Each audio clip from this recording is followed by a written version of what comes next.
যেতে পারে। ব্যাকএক থাকতে পারে, ব্যাকএক তো মেয়েদের থাকেই, সেটা বোঝা মুশকিল হয়ে যায় যে পিরিয়ডের সময় তার কোমরে ব্যথা হয়। সব বেশিরভাগই মেয়েদের কম বেশি হয়। কিন্তু আপনাকে যদি বলে বা আপনি যদি তাকে জিজ্ঞেস করে ফাইন্ড আউট করতে পারেন স্যাক্রাম শেষ হয়ে যেখানে কক্সিস শুরু হচ্ছে ঠিক সেই জায়গাটায় স্যাক্রাম 4A স্যাক্রাম 5A এই এরিয়াতে তার বেশি ব্যথা হচ্ছে, not Lambo sacrum joint. S1 S2 মধ্যে নয়, S1 S2 S3 মধ্যে নয়, S3 S4 S4 S5 এই এরিয়াতে যদি পেয়ে থাকে, চোখে কাজ করতে পারছে না, একটা অসম্ভব একটা ব্যথা, সব সময় একটা ব্যথা লেগে থাকছে। আর ডাক্তারবাবু যদি পেচ্ছাপ একবার পায় ধরেই রাখতে পারি না, ঘন ঘন দৌড়তে হচ্ছে। মানে এটার কারণটা হচ্ছে তার অলরেডি ইনফেকশন স্প্রেড করে গেছে। ইনফেকশনটা কোথায় স্প্রেড করে গেছে? অ্যারাউন্ড দ্য ব্লাডার ওয়াল। তাহলে এখানে একটা কাজ হচ্ছে কি, যে তার সার্ভাইকাল ইনফেকশন হওয়ার জন্য সেখানে বিভিন্ন ব্যাকটেরিয়া সেখানে গ্রো করছে, বিভিন্ন ব্যাকটেরিয়া বাইরে থেকে আসছে, পাশাপাশি ভ্যাজাইনা থেকে তার ইউরেথ্রা থ্রু দিয়ে তার কিন্তু ব্লাডারে ইনফেকশনটা চলে যাচ্ছে, এবং ব্লাডারে যখন ইনফেকশন চলে যাচ্ছে এদিকে ইরোশন তার সঙ্গে ইনফেকশন, এই হওয়ার ফলে তার মধ্যে একটা ফ্রিকুয়েন্ট মিচুরেশন আমরা দেখতে পাই। ফ্রিকুয়েন্ট মিচুরেশন হওয়া মানেই যে ইরোশন হয়েছে তা নয়, আর ফ্রিকুয়েন্ট মিচুরেশন হয়েছে মানে আমরা সেটাকে অন্য কিছু ধরবো, শুধু ইউটিআই ধরবো সেটাও নয়, ইউটিআই হতে পারে, তার UTI one of the cause, one of the factor of cervical erosion. যদি দেখা যায় একটা এমন ক্লাস থেকে পেশেন্টটা এসছে, সে চিরকালই রুগ্ন, তার এনিমিক কন্ডিশন থাকে, তার স্বাস্থ্য দুর্বল, হেলদি নয়, ইলহেলদি, তার প্রায় দেখা যায় একটু বয়স্ক মানুষ হলেও একটু মিডিল এজের হলেও দেখা যায় তার হাতে পায়ে ব্যথা, আর্থ্রাইটিসের একটা প্রবলেম, মাসকুলার পেনের একটা তার প্রবলেম।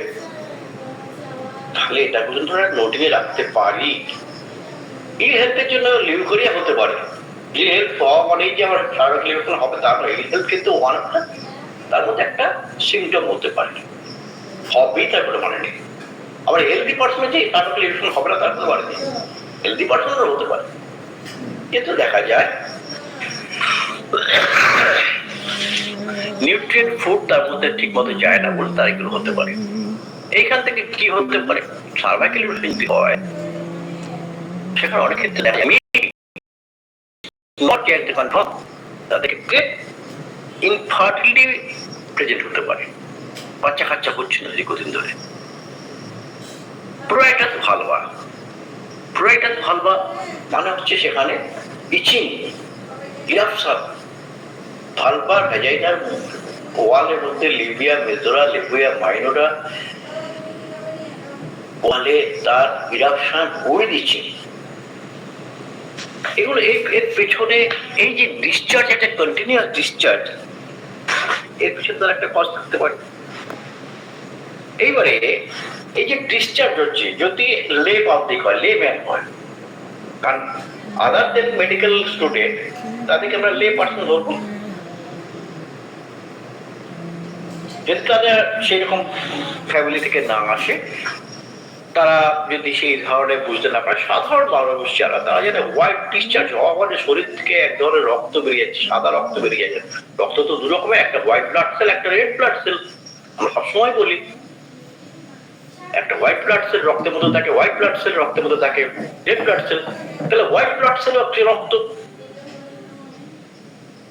তাহলে আমার শরীর থেকে সেই রক্ত বেরিয়ে যাচ্ছে, এই হোয়াইট ডিসচার্জটা হচ্ছে হোয়াইট ব্লাড সেল। এই যখন তার মনের মধ্যে একটা এসে গেল, তার মনের মধ্যে সবসময় কিন্তু একটা সাইকোলজিক্যাল আপসেট তৈরি হয়ে গেল যে আমার শরীর থেকে সব সময় রক্ত বেরিয়ে যাচ্ছে, সব সময় তার শরীর থেকে রক্ত বেরিয়ে যাচ্ছে। এই যে তার মনের মধ্যে যখনই শুরু হচ্ছে, আস্তে আস্তে আস্তে আস্তে তার একটা প্যালপিটেশন ডেভেলপ করছে, আনওয়েল ফিল করছে, সে কখনোই সে ভালো থাকতে পারে না, তার সবসময় মনের দিক থেকে সে একটা দুর্বল হয়ে পড়ছে। তাহলে দেখুন, আমরা কিন্তু মানসিক লক্ষণের দিকেও ভীষণভাবে জোর দিই, তাহলে এইখানটায় কিন্তু আমরা এই জায়গাটা পেয়ে যাচ্ছি। আবার এখন কোন সিমটমই তার মধ্যে পাচ্ছি না, তার মাঝে সাঝে কিন্তু একটা হোয়াইট ডিসচার্জ হয়, যেটা আমরা নর্মালের মধ্যে ধরি পিরিয়ডসের আগে বা পরে একটা হোয়াইট ডিসচার্জ হতে পারে। এই সিমটমগুলো আমরা পেতে পারি। সাইন কি পেতে পারি? এই সাইনের মধ্যে যেটা প্রথম হচ্ছে, যে রেয়ারলি ইয়াং ভার্জিন বিবাহিত হয়নি, যাদের মধ্যে কোনো সেক্সুয়াল কন্ডিশন তৈরি হয়, ইন্টারকোর্স কখনো করেনি, সেগুলো রেয়ার কেস। বাট ওমেন যাদের বাচ্চা কাচ্চা হয়ে গেছে, পড়ার সময়, নালি পড়ার সময়, নালি পেরার সময়, পড়ার সময় যাদের বাচ্চা কাচ্চা হয়ে গেছে, তাদের ক্ষেত্রে কিন্তু আমরা ইলোশন দেখতে পাই। আমরা ইলোশনের কতগুলো যদি কজ খুঁজতে থাকি, দেখা যায় অনেক ক্ষেত্রে কি হয় যে রিপিটেডলি তাকে ডিএনসি বা ডিএনই করা হয়েছে, রিপিটেডলি তার অ্যাবর্শন করানো হয়েছে, কারো হয়তো 2 বার 4 বার 5 বার 6 বার হয়েছে, অ্যাবর্শন করিয়েছে, একটা পর একটা বাচ্চা এসেছে, অ্যাবর্শন করিয়ে গেছে। কারণ আমাদের মধ্যে তো একটা আছে, একটা জায়গায় আমাদের তৈরি করে দেয়, মহিলারা হচ্ছে বাচ্চা জন্ম দেওয়ার যন্ত্র, পুরুষদের মধ্যখান থেকে এরকম একটা জিনিস তৈরি হয়ে যায়। আজকে যদিও সেই পৃথিবীতে কিছুটা প্রতিবাদী সহ উঠেছে, তো এই জায়গা থেকে কিন্তু এই ইরোশন হওয়ার সম্ভাবনা বেশি থাকে। কেন? যখন তাকে অ্যাবর্শন করানো হয়, তখন ডাইলেটার দিয়ে যেমন তাকে ডাইলেট করে বলা হয়, দেখবি তার স্ক্র্যাচার দিয়ে কিন্তু স্ক্র্যাচিং করে করে ওই ওয়াল থেকে যে ফিটাসটাকে বের করার জন্য, তার ফ্লুইডটাকে বের করার জন্য চাঁচা হয়। তাহলে সেখানে একটা আলসারেশন তৈরি হওয়ার সম্ভাবনা থাকতে পারে। তার জন্য তার একটা বেশিরভাগ ক্ষেত্রে দেখা যায় যে হোয়াইট ডিসচার্জটা হয়েই থাকছে, অর্থাৎ তার সেখানে আপার লেয়ারের যে সেল গুলো ছিল, যে টিস্যু গুলো ছিল, সেগুলো ডিস্ট্রাকশন করে ফেলেছে। তাহলে এটা হতে পারে। আর একটা কাজে it is very very important, এইটাকে কিন্তু আমাদের প্রত্যেকের ভালো করে মাথায় রাখা দরকার। এইতে সেটা হচ্ছে কাদের? ওমেন মেনোপজ হওয়ার, in women within a year or 2 year after menopause. মেনোপজের পরে যদি হঠাৎ করে কাউকে দেখা যায়, তার কিন্তু মেনোপজের আগেও 5 বছর 10 বছর মধ্যে তাদের হোয়াইট ডিসচার্জের প্রবলেম ছিল না।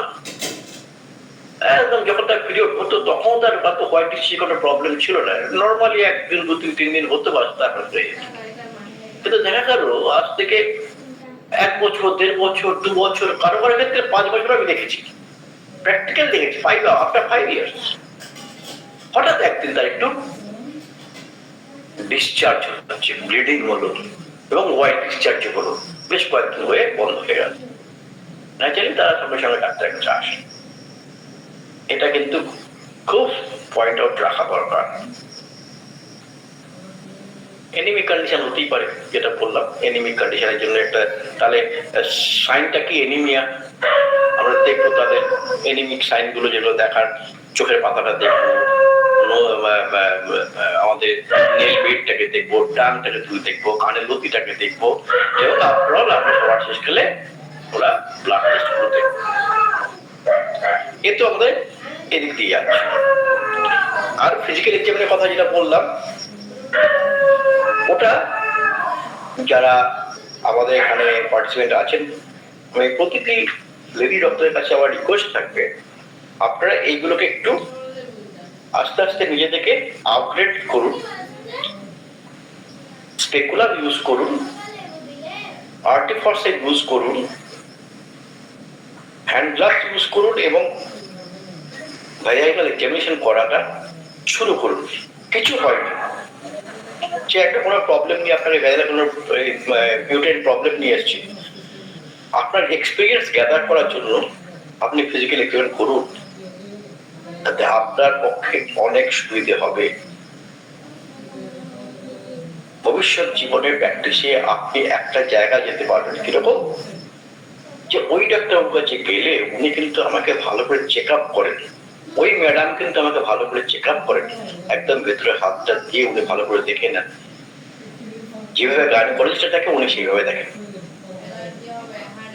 তো এইটা কিন্তু মাথায় রাখবেন, আপনারা ইনস্ট্রুমেন্ট ইউজ করুন। এবং এই ক্ষেত্রে বলে দিচ্ছি, আমি অনেককে আমি সাজেশন দিয়েছি, তারা করেছে, তারা সাকসেস হয়েছে। 2 ফিঙ্গার এক্সামিনেশন যেগুলো করা হয় সেগুলো সবসময় ফিঙ্গার থেকে 90 ডিগ্রি ঢুকিয়ে 45 ডিগ্রি অ্যাঙ্গেলে ঘোরাতে হয়। এবং এই যখন দেখবেন তখন সিম্পালসিস পিউবিসের উপর দিয়ে বা হাত দিয়ে অ্যাবডোমেনের উপরে মানে পেলভিস রিজিয়নে আপনি আস্তে আস্তে করে চাপ দেবেন, যাতে ফান্ডাস অফ দ্য ইউটেরাসে প্রেসার পড়ে এবং সার্ভিক্সের মুখটা বাইরের দিকে বেরিয়ে আসে, তখন আপনি ফিঙ্গার দিয়ে এক্সামিন করুন। এমনি স্পেকুলাম ইউজ করলে তখন যদি আপনি লাইট দিয়ে দেখেন, দেখবেন যে ওই ভ্যাজাইনার ভেতরে সার্ভিক্সের চারদিকটা এরকম লাল একটা দানা দানা দানা দানা গ্ল্যান্ডুলার তৈরি হয়েছে। আর সার্ভিক্সের যে মুখটা আপনি লাইট বললে এখন দেখতে হয়, যখন স্পেকুলাম ইউজ করবেন তখন এই হাঁসের মুখের মতো যেগুলো আছে অ্যাডজাস্টেবল, ওটা দেখবেন। আর একটা আছে বা হাতে ধরে ডান হাত দিয়ে দেখতে হয়। তো প্রথম যে হাঁসের মুখের মতো যেটা আছে, স্ক্রু দিয়ে টাইট করে ছেড়ে দিই, ওটা থাকবে, আপনি লাইট দিয়ে ভেতরটা দেখতে পাবেন সেখানে। ইউজ করার আগে 45 ডিগ্রি অ্যাঙ্গেলে ওটাকে পুশ করে নিয়ে পা দিকে ঘুরিয়ে 90 ডিগ্রি অ্যাঙ্গেলে এনে আস্তে আস্তে হাঁসের মুখটাকে খুলুন, আর ভেতরটা পরিষ্কার দেখতে পাবেন। তখন দেখবেন যে সার্ভিক্সে এখানে একটা স্পেস পড়ার দরকার ছিল, সার্ভিক্সে তার দিকে চারদিকে তার একটা হোয়াইট ডিসচার্জেস মেয়ার সেখানে পড়ে আছে। সার্ভিক্সের মুখটার মধ্যে একদম একটা হোয়াইট ডিসচার্জ আঠা আঠা মতো সেখানে লিখে আছে, সবসময় থাকবে। ফলিকুলার ইনফেকশন যদি হয় তখন দেখবেন কি ওই যে ওয়ালটা এক্সটার্নাল অস্টা সেখানটায় মুক্তোর মতো চকচক করছে, নডুলার কিছু কিছু উঁচু উঁচু হয়ে আছে, উঁচু উঁচু হয়ে আছে, নডুলস উঁচু উঁচু হয়ে আছে। আপনি যখন 2 ফিঙ্গার দিয়ে এক্সামিন করেন, আপনার হাতের মধ্যে টাচ করবেন, আর লাইট ফেলে যখন দেখবেন সেখানে দেখবেন ছোট ছোট মুক্তোর মতো চকচক চকচক চকচক করছে, নডুল উঁচু উঁচু হয়ে আছে। আর কি ওই সার্ভিক্সের মুখটা পাউন্ডের মতো খুলে আছে, বাল্কি সার্ভিক্স। এই যে nodular, these all are tubercular in origin. Tubercular origin কথাটা ভাবলে হয়তো ভাববেন যে আমাদের টিউবারকুলার মাইজম থেকে বলছি আমরা, নট দ্যাট। এটা গাইনোকোলজিক্যালি আমরা বলি, মেডিকেল টার্মেই বলা হয়, ওই যে ছোট ছোট নডিউলগুলো ওগুলো হচ্ছে টিউবারকুলার নডিউল। এবার ডায়াগনোসিস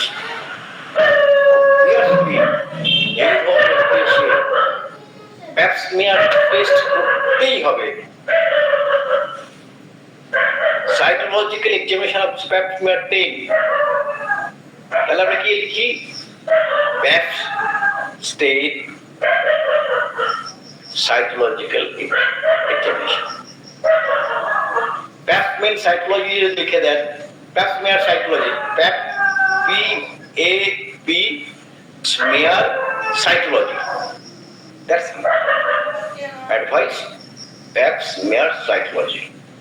এটা লিখে দিলে ল্যাবরেটরিতে গেলে ল্যাবতে সঙ্গে সঙ্গে করবে না, একজন ডাক্তার তার নির্দিষ্ট একজন গাইনোকোলজিস্ট এবং আপনাদের একটা অ্যাপয়েন্টমেন্ট টাইম দেবে, সেই অ্যাপয়েন্টমেন্ট টাইমে আপনাকে যেতে হবে। গেলে তিনি আপনার ওখান থেকে স্মেয়ার বের করবে, প্রত্যেকে সার্ভিক্সের মুখ থেকে, ওয়াল থেকে ওই যে হোয়াইট ডিসচার্জ যেগুলো বেরোচ্ছে ওই স্মেয়ার গুলোকে তারা স্ট্যাপিং করে বের করে দেবে এবং সেটাকে তারা তারপরে টেস্ট করবে। এইবার যখন সাইটোলজি টেস্ট হয়ে আপনার রিপোর্ট এলো নেগেটিভ, সাইটোলজি টেস্ট করে আপনাকে রিপোর্ট এলো নেগেটিভ, দ্যাট নট মিন যে সার্ভাইকাল ইরোশন হয়নি এটা নয়, কিন্তু সার্ভাইকাল ইরোশন হয়েছে, কিন্তু এখানে পজিটিভ যদি হয়, কেন প্যাপ টেস্ট করতে বলছে? এইসব ক্ষেত্রে দেখা যায় যে পজিটিভ যদি হয় তাহলে আমাকে অবশ্যই সেখানে সার্ভাইকাল বায়োপসি করতে হবে, মাস্ট বি পারফর্ম, কারণ সেখানটায় ম্যালিগনেন্সি আছে কিনা দেখার দরকার। সার্ভাইকাল প্যাপ টেস্টে যদি পজিটিভ থাকে সেই ক্ষেত্রে বায়োপসি না করলে আপনি ক্যান্সার আছে কিনা বুঝতে পারবেন না। প্যাপ টেস্ট করলে নেগেটিভ মানে এই নয় যে তার সার্ভাইকাল ইরোশন হয়নি, তার সার্ভাইকাল ইরোশন হয়েছে, কিন্তু এটা থেকে ভয়ের সেই জায়গাটা নেই যে ক্যান্সার হতে পারে। এইসব ক্ষেত্রে আমরা অনেক সময় আরো সন্দেহ দূর করার জন্য অনেক সময় আমরা মার্কার টেস্ট দিই, CA-125, CA-59, CA-59A, এই সমস্ত মার্কার টেস্ট দিই, ক্যান্সার মার্কার যেগুলো আছে, ইউট্রাইস বা এবং ওভারিতে কোনো ক্যান্সার থাকলে ব্লাড টেস্টের মতন দিয়ে সেখান থেকে আমাদেরকে জানায়। তো আমাদেরকে কিন্তু এইটি মাথায় রাখতে হবে, যদি কোনো এই ধরনের সিমটমস আমাদের কাছে আসে, যদি এরকম কোনো সাইন আমাদের কাছে পাই, যদি কারো বিশেষ করে কোনো মেনোপজ স্টেজে যদি এই ধরনের সিমটম হঠাৎ দেখতে পায়, তাহলে সেখান থেকে অবশ্যই কিন্তু প্যাপ স্মিয়ার টেস্ট, সাইটোলজি টেস্ট করতে হবে। না করলে আপনি অপরাধী থেকে যাবেন। যদি তার সেক্ষেত্রে ম্যালিগনেন্ট সেল গ্রো হয়ে থাকে আর আপনি সেটা যদি টেস্ট না করে তাকে মেডিসিন দিয়ে যান, সাপ্রেসড হয়ে যাবে, একটা সময় কিন্তু সে বাস্ট করবে, আপনাকে কিন্তু ভয়ঙ্করভাবে অপরাধী বলে বলবে, আমার জন্য পেশেন্ট থেকে এত লোক। আদারওয়াইজ কি হবে? পেয়ে গেল ম্যালিগনেন্সি গ্রো করেছে, ইমিডিয়েটলি তাকে হিস্টেরেক্টমি করে হিউটারাসটা বাদ দিয়ে দেবে, ইমিডিয়েটলি বাদ দিয়ে দেবে, একটা সেভ হয়ে যাবে। তো আমাদের উদ্দেশ্য একটা মানুষের জীবন বাঁচানো, as a being a doctor, সেটা কিন্তু আমাদেরকে লক্ষ্য রাখতে গেলে আমাদের এইগুলোকে একটু অ্যালার্ট থাকতে হবে।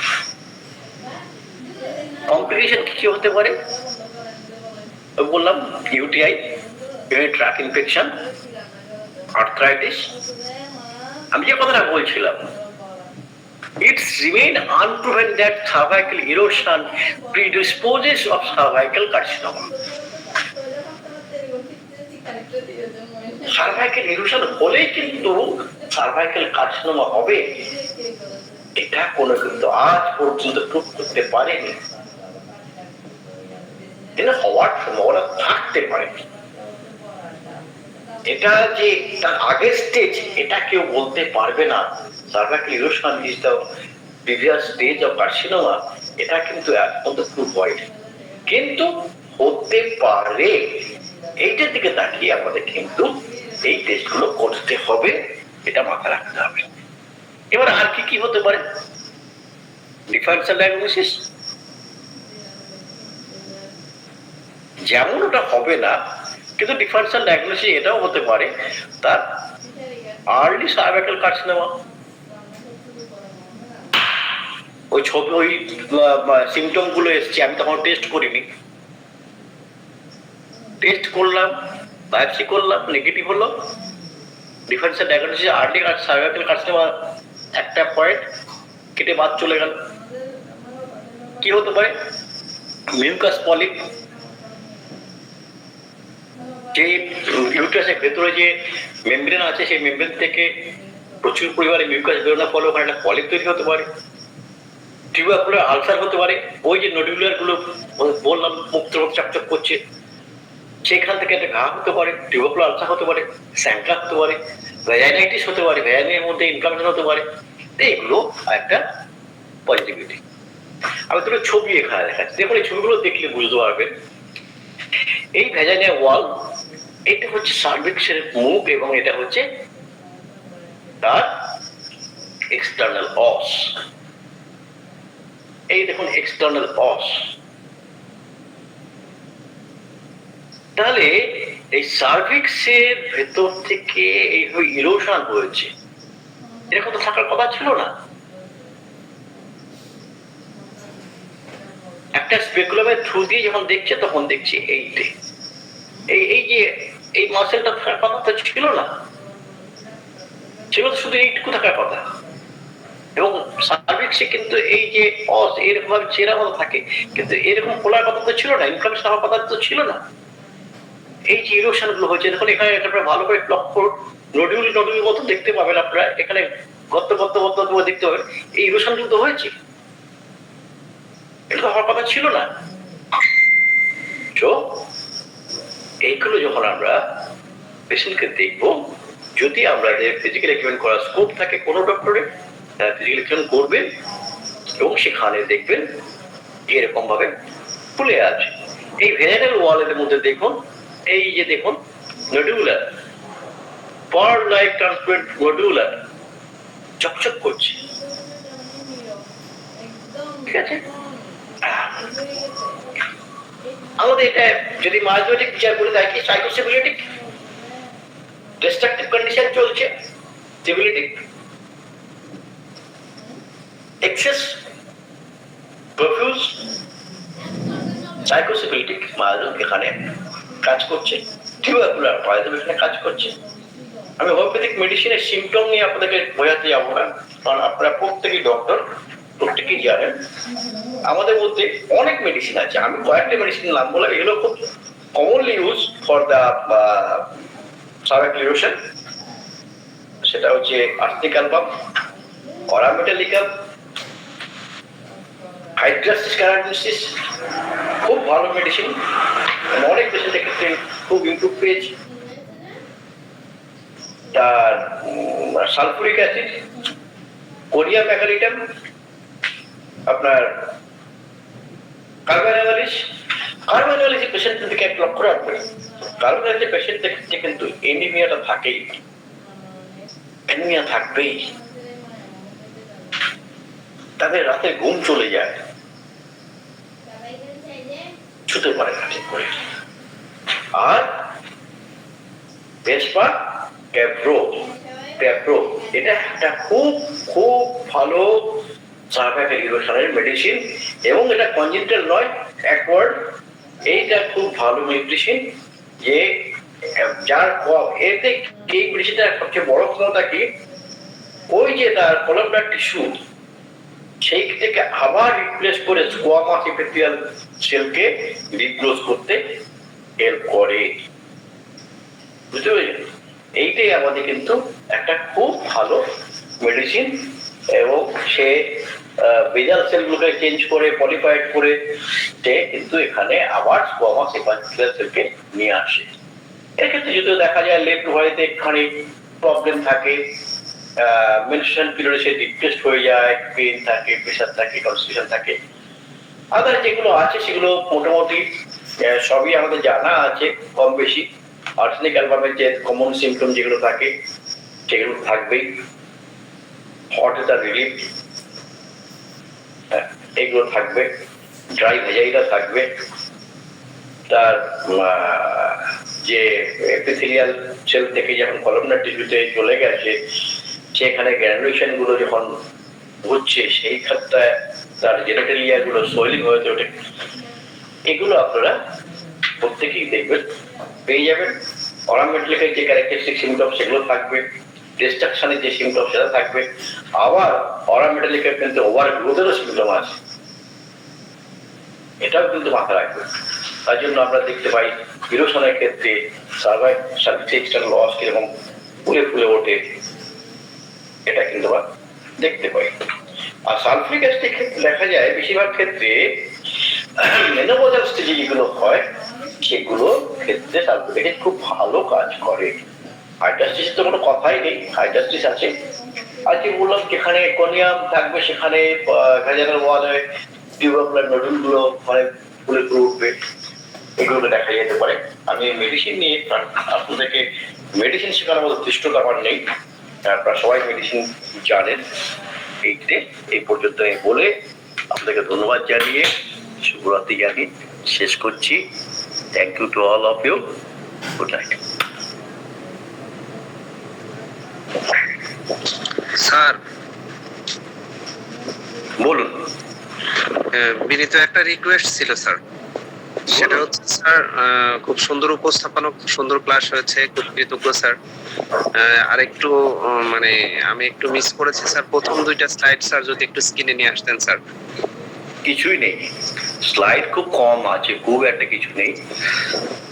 cervical erosion from the beginning, cervical erosion, what is cervical erosion, এগুলো তো আপনারা পেয়ে যাবেন এখানে। তো ওরা তো আবার বিয়ে করবে, কিছু আপলোড তো করবে। জি স্যার, পরেরটা স্যার আমি জাস্ট স্ক্রিনশটটা দিয়ে নিচ্ছি স্যার।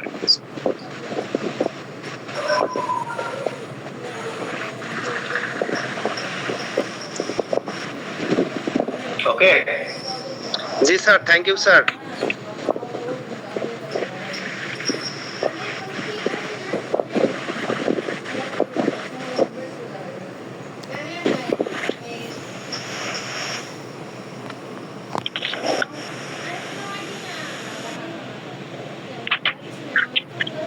ধন্যবাদ স্যার। স্যার কোনো প্রশ্ন থাকে স্যারকে প্রশ্ন করুন।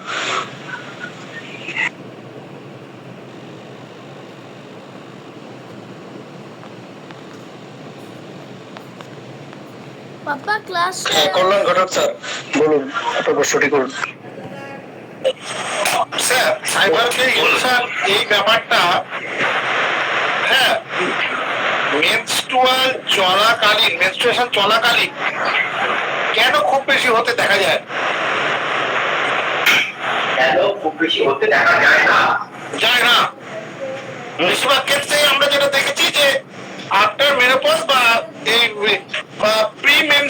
প্রি মেনোপজাল সিনড্রোম মানে পিএমএস যখন থেকে চলে তখন থেকে আর কি এগুলো বেশি দেখা যায়। একটা হচ্ছে মেনস্ট্রুয়েশন পিরিয়ডে যদি তার ইল হেলথ না থাকে, তার যদি সেক্সুয়াল যে সমস্ত অ্যাক্টিভিটিস গুলো তার মধ্যে যদি কোনো হরমোনাল চেঞ্জেস না থাকে, তাহলে তার কিন্তু ইরোশনটা হয় না। এবং এই যে দেখা যায় আজকের দিনে ইরোশন কিন্তু প্রচুর ছিল। আজ থেকে যদি আমরা 15 বছর আগে, 20 বছর আগে যদি ফিরে যাই, আমি জানি না কল্যাণ ঘটক স্যার কতদিন ধরে প্র্যাকটিস করছেন আমার জানা নেই, কিন্তু আমার অলরেডি 32 বছর পার হয়ে গেছে পাস করার পরে। তার আগে তো বাবার সঙ্গে বসেছি, দেখেছি। তো ইরোশন আগে প্রচুর ছিল, বাট নট ডায়াগনোসড। এখন আমরা অনেক নিজেকে বুঝতে শিখেছি, হাইজিনটাকে মেনটেন করি।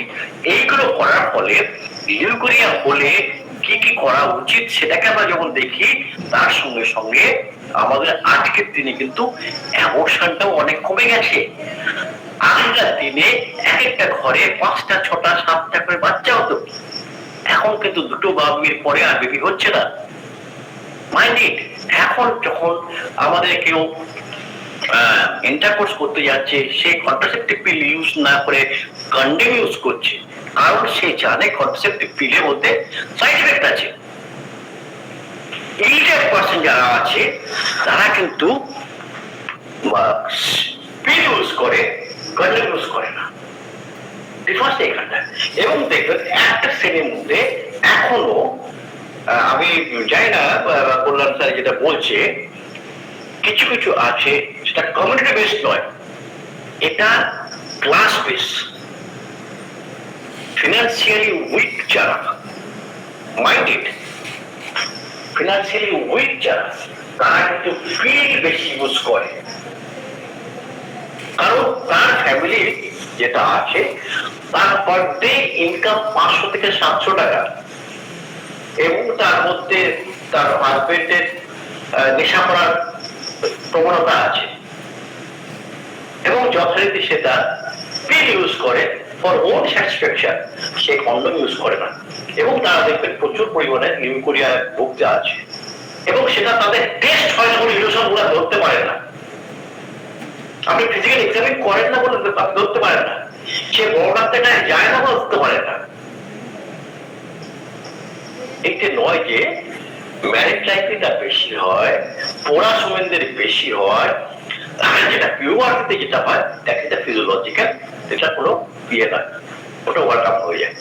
আর যেটা আমরা বলি যে মেনোপজে যেটা হয় সেটা ক্ষেত্রে আমাদের সাসপেকশনটা কিন্তু ম্যালিগনেন্সির দিকে চলে যায়। বুঝতে পারলাম? হ্যাঁ স্যার। Thank you. অনিমা বলতে বলুন।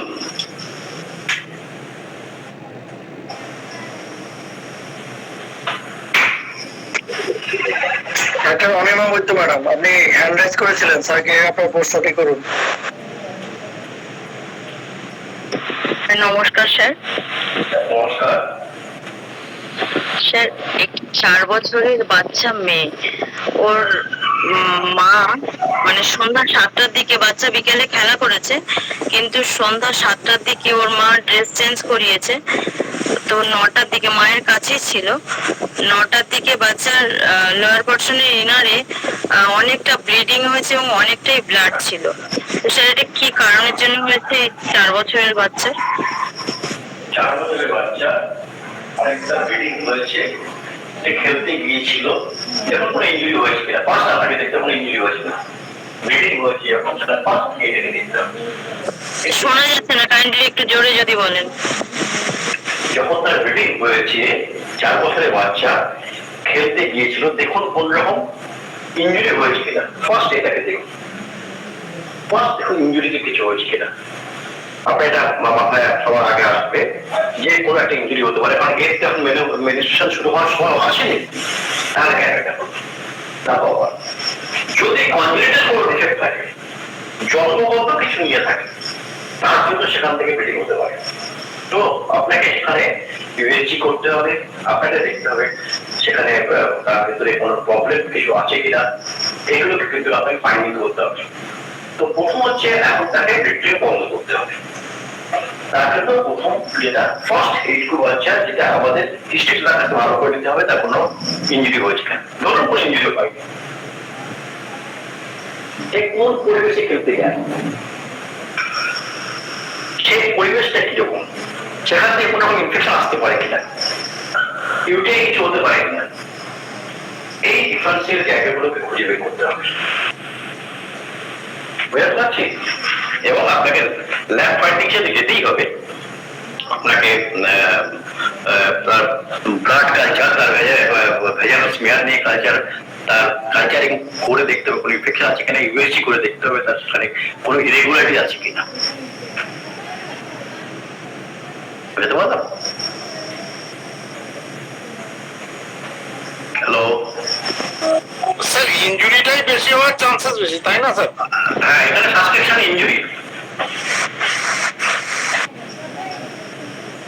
অনিমা ম্যাম, বোঝাতে পারলাম? হ্যাঁ স্যার, আমি ভ্যাজাইনা চেক করে দেখেছিলাম, ওই সামনে মানে একদম ভ্যাজাইনার মুখের কাছে বেশ দগদগে ক্ষত টাইপের হয়ে আছে। ঠিক আছে। তাহলে দেখুন দুটো জিনিস হতে পারে, এখানে কোনো মানে প্রিভিয়াসলি কোনো ইনজুরি হিস্ট্রি হতে পারে, তাহলে হয়তো দগদগে খাওয়া হবে কেন। 2 নাম্বার কনজেনিটাল ডিফেক্ট হতে পারে, তার মা কন্ট্রাসেপটিভ পিল খুব ইউজ করতো কিনা, তার যখন প্রেগনেন্সি আছে তার আগে হিস্ট্রি নিয়ে দেখুন।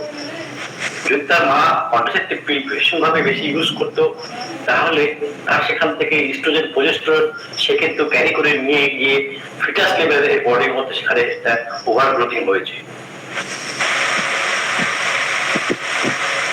ওকে স্যার, অনেক ধন্যবাদ। আপনাদের খুব অ্যাডভান্টেজ, আপনারা এগুলোকে এক্সামিন করার সুযোগ পান। যদিও আমার কাছে আমি অনেক পেশেন্টের ক্ষেত্রে আমি এক্সামিন করি, আমার এই অভিজ্ঞতাগুলো হয়েছে বলে আমি আপনার সাথে শেয়ার করতে পারলাম। ধন্যবাদ। Okay sir. ধন্যবাদ ডাক্তার অনিমা বৈদ্য ম্যাডামকে তার সুন্দর প্রশ্নটি করার জন্য। যদি স্যারের কাছে আর কারো কোনো প্রশ্ন থাকে হ্যান্ড রাইজ করতে পারেন।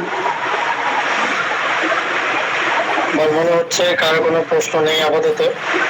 আমি ডাক্তার প্রশান্ত কুমার রায় স্যারের কাছে যাচ্ছি যে স্যার আজকের আলোচনার পর যদি স্যার কিছু বলতেন। ডাক্তার প্রশান্ত কুমার রায় স্যার। প্রথমে অজয় স্যারকে প্রণাম। এবারে দেখা দিয়েছে প্রশ্ন থাকার কোনো দরকারও নয়, তবে খুব সুন্দর এক্সপ্লেনেশন, বেশি করে প্যাথোফিজিওলজি বুঝতে পারলেই আমার মনে হয় স্যার যদি একটু স্যারের থেকে পারমিশন নিচ্ছি, একটা দুটো ওষুধ যদি যুক্তে চাই স্যার যদি রাজি হয়। আর খুব সুন্দর লাগলো অ্যাকচুয়ালি এই পড়া মানেই হচ্ছে রিভিশন আমাদের। অবশ্যই অবশ্যই যেটা বলার কিছু নেই, পারমিশনের কিছু নেই। রায় স্যার আপনি বলতেই পারেন, আর অ্যাড করুন না, আমি তো কয়েকটা এই আমাদের একটা দুর্ভাগ্য যে আমরা এক্সামিন করতে পারি না, বা আমাদের কাছে কাস্কো স্পেকুলাম যে ইনস্ট্রুমেন্ট থাকে না, বা সেই রকম ডেকোরেশনও থাকে না, এটা ভেরি ব্যাড। কিন্তু আমাদের একটু যদি চোখ কান বুঝে রাখি, স্যার যখন প্রথমেই বললো ইট ইজ আ সিমটমস। দেখুন আমাদের হোমিওপ্যাথিকে অর্গান অফ মেডিসিনে পরিষ্কার লেখা আছে ক্রনিক ডিজিজ ট্রিটমেন্টই হোক বা অ্যাকুট ডিজিজ ট্রিটমেন্টই হোক, it is a female menstruation history বা ফিমেলস এর জেনিটাল অর্গানের symptoms, it is a most important.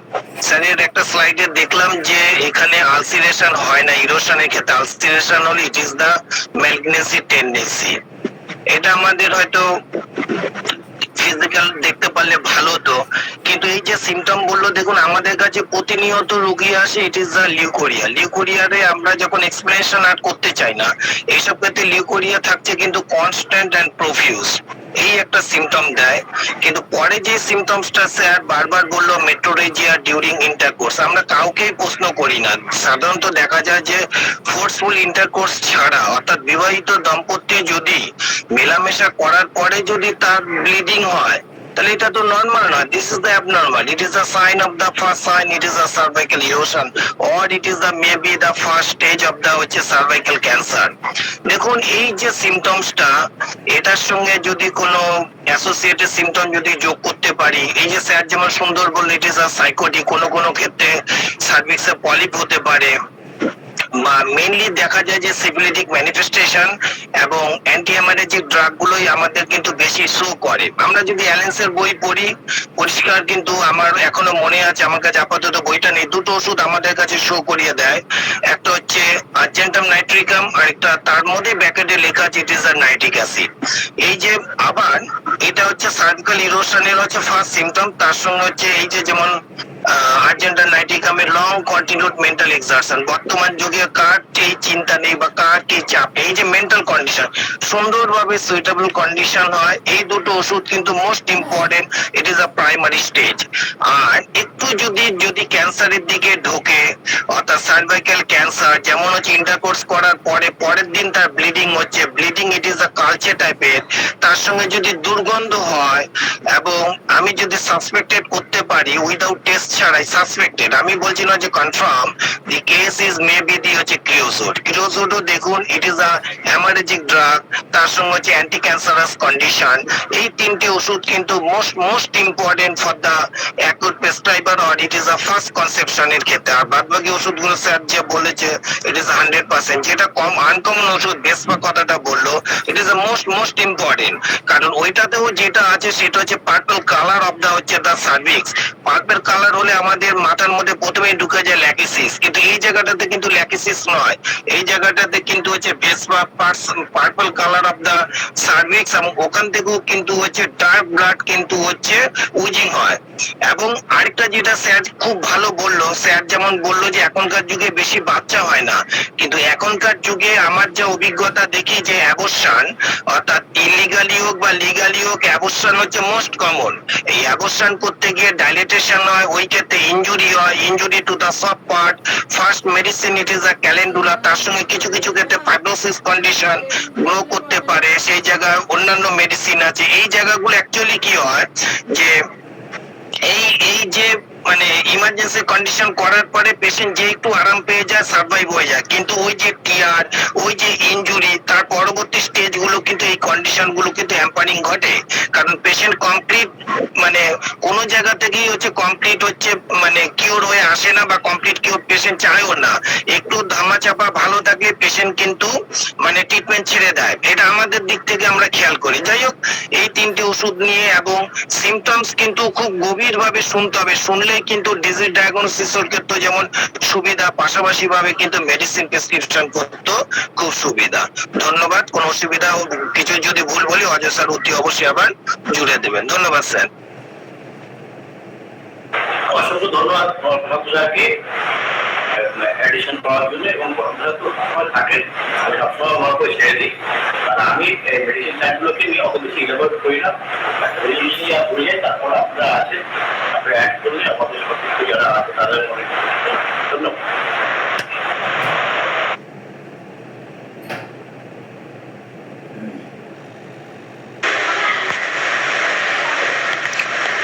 আমাদের মাঝে আছেন ডাক্তার সাহিদ আহমেদ স্যার।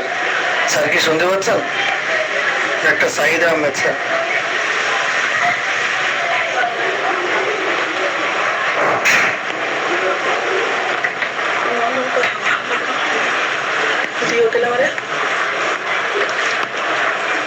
মনে হয় শুনতে পাচ্ছেন না।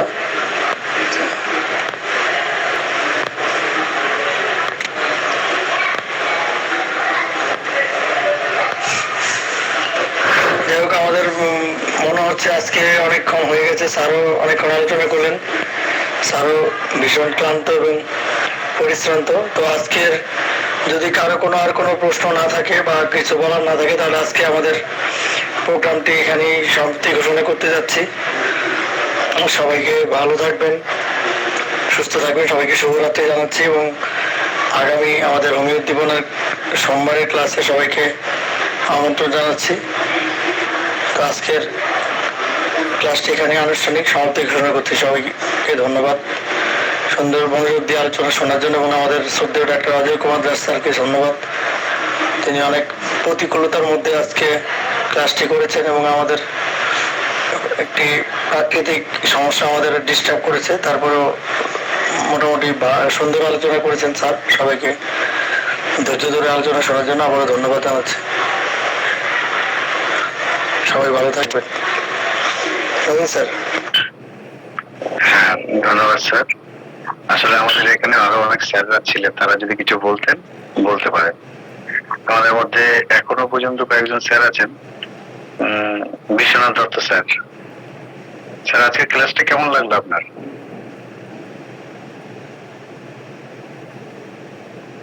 বিশ্বনাথ দত্ত স্যার। ভালো বক্তব্য হয়েছে, শুনেছি আমরা। হ্যাঁ, এরকম তো আমরা কমন পাই এইসব নিউজ এরিয়াতে, যেমন প্রশান্ত স্যার বললেন। হ্যাঁ, আমাদের এটা শিক্ষণীয়। তাই এইসব ক্লাসগুলো আরো অনেক কথা আছে। অজয় স্যারের বক্তব্য খুবই ভালো।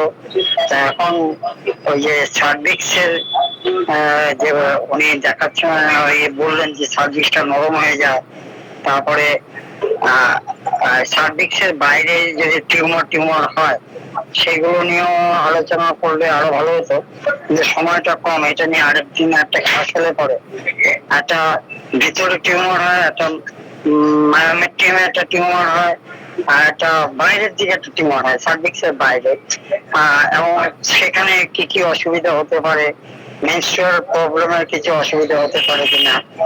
হ্যাঁ, অ্যালোপ্যাথিকে তো গেছেন, একজনকে বললেন যে এটা অপারেশন করে দিতে হবে। তা সেই ভদ্রমহিলা আমাকে দেখাতে এসেছিলেন আল্ট্রাসোনোগ্রাফিতে, যে লিখেছে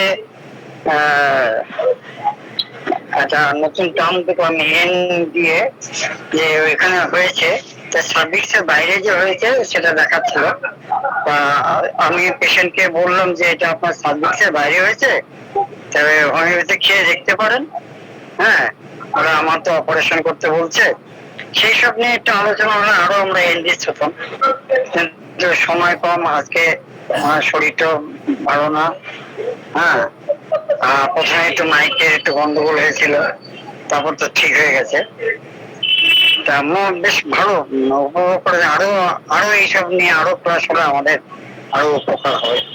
আমরা যে ওষুধগুলো উনি বলেছেন, আমিও হাইড্রাস্টিস ব্যবহার করি, খুব ভালো। এবং হাইড্রাস্টিস মাদার জলের সাথে মিশিয়ে এক্সটার্নাল ইউজ করতে বলি, তাতেও ভালো উপকার হয়। হ্যাঁ, আরো আমরা শুনতে চাই ওনার অভিজ্ঞতা এবং ওনার যে সব স্কিনে যেগুলো দেন, আমি আবার স্ক্রিনশট করে রেখে দিই, আবার লিখি, আবার পরে দিয়ে। খুব ভালো, আমার কাছে খুব ফেভারিট। বসন্ত স্যার ফেভারিট, আমাদের অজয় স্যার ফেভারিট, আমাদের প্রত্যেক স্যারই এখানে ফেভারিট। তারপরে আমাদের নীলকমল স্যার, তারপরে স্বপ্ননীল মন্ডল স্যার, স্বপন পরে, সবাই আমরা বেশ ভালো। এইসব আলোচনা শুনে আরো আমরা এনগেজ হচ্ছি আমাদের চিকিৎসা ক্ষেত্রে, এবং আমাদের চিকিৎসা ক্ষেত্রে আমরা খুব ভালো মানে সেবা পরিষেবা দিতে পারছি। Thank you. আমরা কাহিনী অপটিক সাবজেক্টটা 2 বছর ধরে পড়েছি, একটা ক্লাসে কি আর ইন্টারেস্টের সমস্ত প্রবলেম বলা যায়? তো আমি ধারাবাহিকভাবে বলছি, চেষ্টা না না, এটা নিয়ে আরেকদিন বলবেন স্যার। আমি বলছি যে আমাদের সময় তো কম, আরেকদিন বললে আমরা আরো ভালো এ করবো। আমি যেহেতু কাহিনী সাবজেক্টে পড়েছি, কিছু কিছু কিছু কিছু আসবে, ঠিক আছে? ধন্যবাদ। সবাই পড়া উচিত। হ্যাঁ স্যার, তাহলে স্যার আমরা সবাই মিলে বেরিয়ে যাচ্ছি। সবাই ভালো থাকবেন। আর স্যার